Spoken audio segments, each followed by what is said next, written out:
सभी को प्रणाम। डे 130 हमारी भावी पीढ़ी और उसका नव निर्माण। हम लोग शीर्षक पढ़ रहे हैं कि बच्चे चाहते क्या हैं।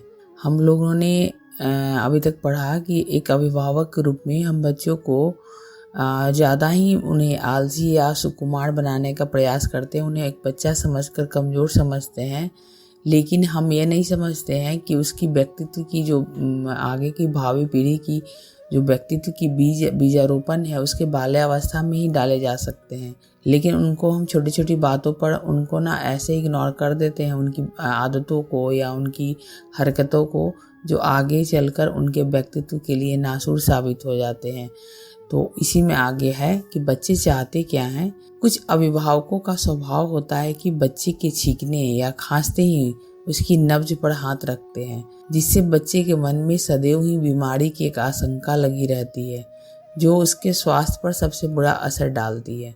पर क्या किया जाए, उन्हें अपने बच्चे से प्यार जो बहुत है, फिर यदि जब कभी वह खेलने कूदने की इच्छा करता है तो उसे यह कहकर निरुत्साहित कर देते हैं कि बच्चों का खेलना ठीक नहीं है, खेलने से चोट लग जाती है।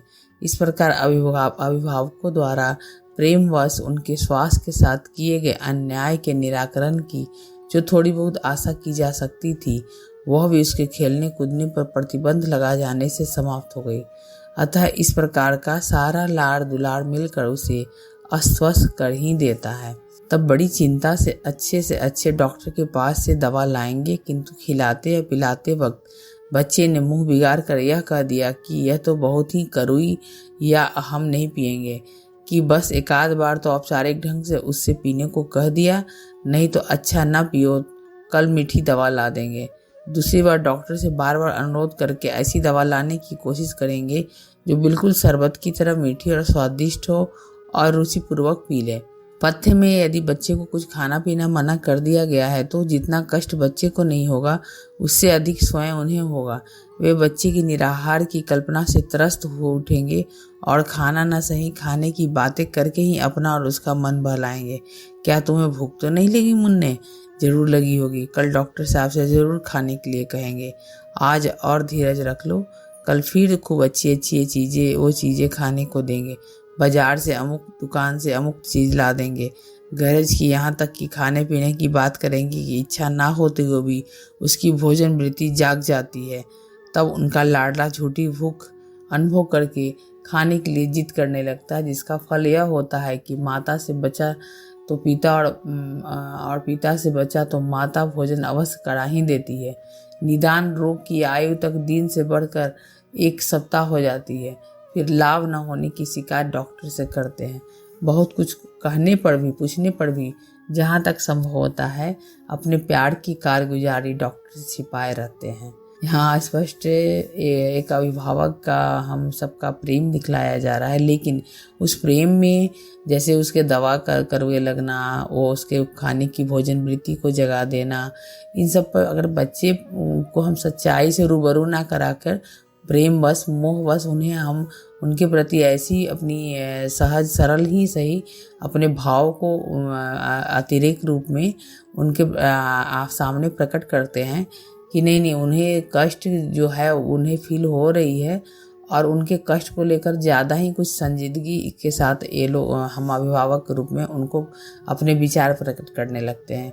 तो चूंकि बच्चा बीमार है, उसको उसके रोग के निदान के लिए उसके लिए आवश्यक है जो भी डॉक्टर के निर्देश है, उसको ज़्यादा तवज्जो न देकर हम उसकी तकलीफ पर ज़्यादा फोकस कर देते हैं और कोशिश करते हैं कि जितना हो सके बच्चे को हम अपने जो सुविधाएं हैं, उनको जो दुविधाएं तो दूर करें या ना करें, लेकिन उनको सुविधाएं देने पर ज़्यादा जोर देते हैं।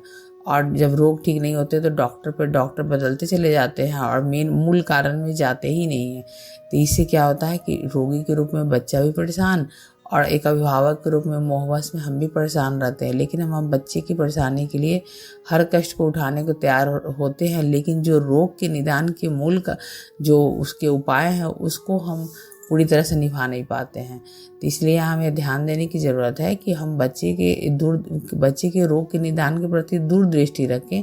ठीक है, उसे कष्ट हो रहा है, उसकी मन की वृत्ति कुछ और है, लेकिन हमें उसे समझाना चाहिए, ना कि उसकी जो भी रोग है या फिर जो भी परेशानियां हैं उसमें हम ऐसे प्रेमवश मोहवश में उसको हम दिग्भ्रमित ना करें। कोई माता पिता डॉक्टर के बताए पथ्य में कुछ हल्का सा हेर फेर अपनी ओर से कर लेने में कोई हर्ज नहीं समझते।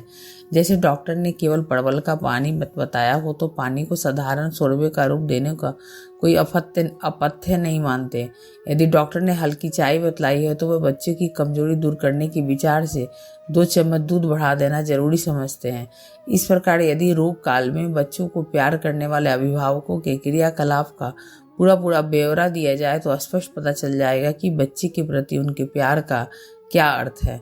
बहुत से अभिभावक अपने बच्चों को बहुधा दूसरे बच्चों के साथ खेलने नहीं देते। उन्हें अपने बच्चों के सिवाय दुनिया के सब बच्चे लड़ाकू और झगड़ालू दिखाई देते हैं।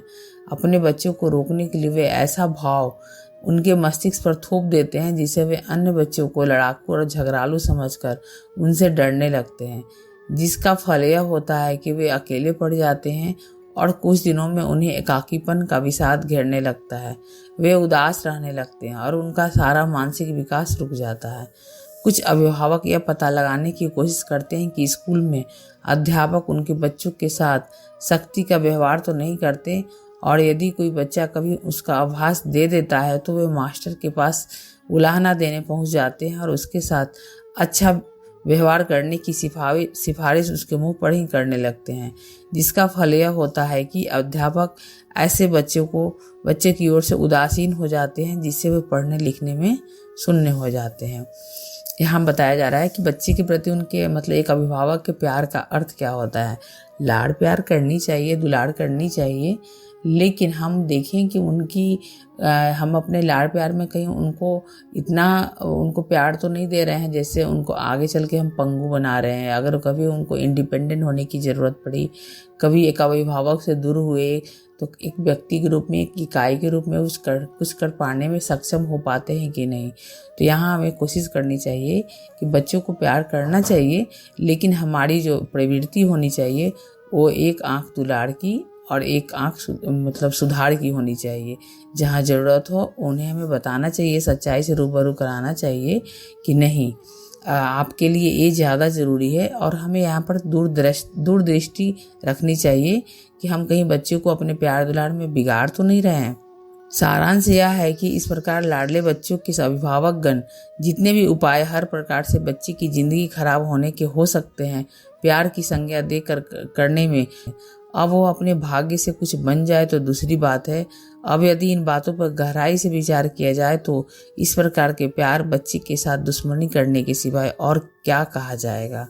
यहाँ बिल्कुल स्पष्ट बताया जा रहा है कि हम अभिभावक के रूप में जो हम प्यार की बात करते हैं, जो प्रेम का दिखावा करते हैं, जिसे हम प्रेम समझते हैं, उनके व्यक्तित्व को गढ़ने में, भावी पीढ़ी के नव निर्माण करने का एक तरह से बहुत ही भारी दुश्मनी जैसा व्यवहार हमारा होता है। क्योंकि अब बाद में वही बच्चा जब बड़ा होगा वो अपने पैरों पे खड़े होने का कोशिश करेगा। जब वो इंडिपेंडेंट होना चाहेगा तो वो नहीं हो पाया, क्योंकि उसके अंदर हमने इस इंडिपेंडेंट होने का बीजारोपण होते उसे रोकते रहे एक अभिभावक के रूप में अपने प्यार दुलार में।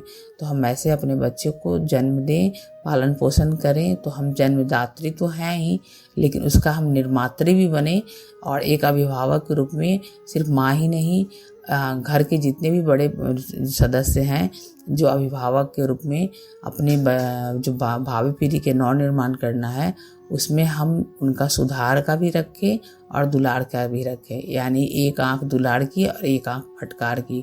उनके व्यक्तित्व के गढ़ने में जो ज़रूरी है उन बातों को हम फॉलो अवश्य करें और कोशिश करें कि हमारा बच्चा जब बड़ा हो तो न सिर्फ परिवार का बल्कि समाज का, राष्ट्र का, विश्व का एक महत्वपूर्ण इकाई बने। सभी को धन्यवाद।